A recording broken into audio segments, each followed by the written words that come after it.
Hey! Are you ready to make Melty beads jumping snakes? Because I am. My latest obsession.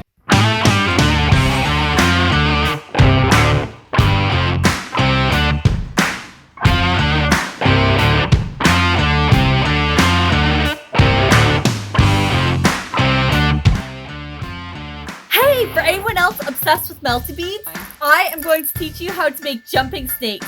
These things are so cool! Absolutely. I was literally just playing with Melty beads with the kids, and that's when I discovered you can form and shape these when they are hot.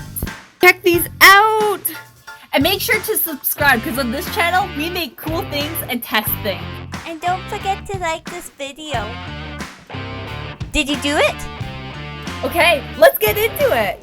First, you're going to need Melty beads. Then find a board. Any Melty bead board will work. But I found the small ones easier because the smaller these are, the more they flip. Yahoo!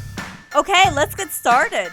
Get your boards out and start placing down Melty beads.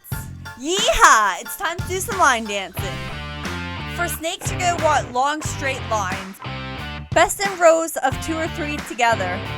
And then, when you're ready, we are going to have a meltdown! Psh! No, not that type of meltdown.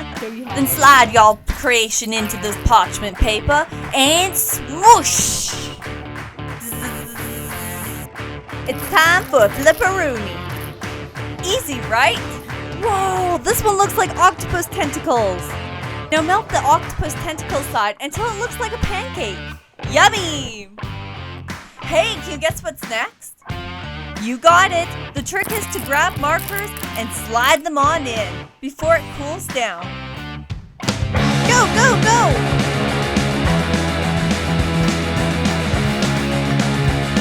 Hold it, hold it, hold it, hold it! This is the hard part. And release. Ta-da!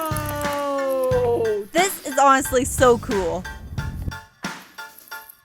The kids absolutely loved it and played with it for hours.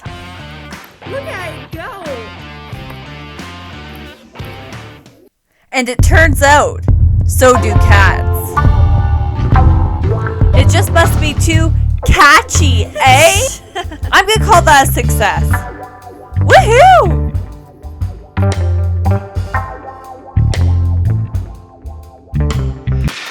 So there you go! That's how you make Melty beads jumping snakes that everyone will love. Including the cat. Thanks for joining me on my latest obsession, and I can't wait to see you on the next adventure. Be sure to subscribe. Bye-bye.